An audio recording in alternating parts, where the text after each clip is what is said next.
신앙의 성장을 위해서 하나님과 가까워지는 신앙생활을 하고 있는지 체크하는 10가지 질문입니다. 1. 매일 시간을 정해놓고 기도하고 있는가? 이전도 대상자를 위해 부르짖는가? 3. 중요한 행동을 하기 전에 하나님께 어떻게 영광 돌릴 수 있는지 생각하는가? 4. 기쁜 일이 있었을 때 즉시 하나님께 감사하였는가? 5. 하루 동안 내린 결정의 동기가 순수했는가?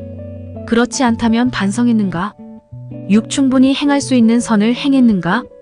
7. 먹고 마실 때 감사한 마음을 가졌는가? 8. 다른 이들에게 교만하게, 허탄하게, 참지 못하게 하지는 않았는가? 9. 다른 사람들에게 불친절하게 행동하거나 말하지 않았는가? 10. 매일 밤 감사 기도를 드리며 나의 모든 죄를 고백하였는가? 매일 바쁘게 살아가는 생활 속에서 우리 신앙인들은 주님과 만나는 시간을 소홀히 할 때가 종종 생기게 됩니다. 매일 신앙을 돌아볼 수 있는 시간을 가져 항상 주님과 함께하는 삶을 살 수 있도록 노력하십시오.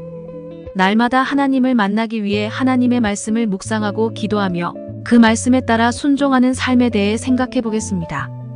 오늘의 말씀 창세기 6장 9절 찬송가 420장 540장. 이것이 노아의 족본이라. 노아는 의인이요 당대의 완전한 자라. 그는 하나님과 동행하였으며 하나님을 향한 믿음이 흔들리지 않고 날마다 성장하기 위해서는 꾸준히 하나님을 만나야 합니다. 날마다 하나님을 묵상하고 하나님과 교제하며 하나님의 뜻대로 살아야 하는 것입니다. 매일 하나님의 말씀을 묵상하고 하나님의 진리를 마음에 새겨야 합니다. 말씀이 떠나지 않는 삶을 살아가야 하는 것입니다. 그리고 하나님께 기도하는 것을 쉬지 말아야 합니다. 하나님과 만나고 하나님의 말씀을 듣고 하나님께 기도하는 시간보다 더 중요한 시간은 없습니다. 예수님도 습관대로 하나님께 나아가 기도하셨습니다. 우리도 예수님을 모범을 따라 꾸준히 기도해야 합니다. 하나님의 말씀을 읽고 묵상했다면 그 말씀에 순종해야 합니다.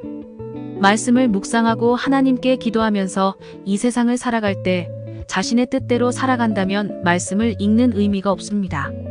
말씀과 기도를 통해 주신 하나님의 뜻을 기억하고 그 뜻에 순종하며 살아가야 하는 것입니다.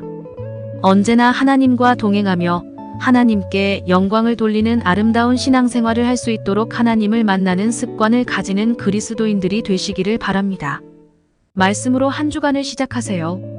믿음의 성장을 위해 해야 할 일이 무엇일지 생각해 봅시다. 말씀에 순종하며 사는 삶이 어떤 삶일지 묵상해 봅시다. 날마다 하나님을 만나는 습관을 가지며 살겠다고 결단하십시오. 오늘의 기도. 주님, 하나님을 만나는 일을 소홀히 하지 않게 하옵소서. 날마다 하나님을 만나고 하나님의 말씀에 순종하는 삶을 살게 하옵소서. 예수님의 이름으로 기도합니다. 아멘.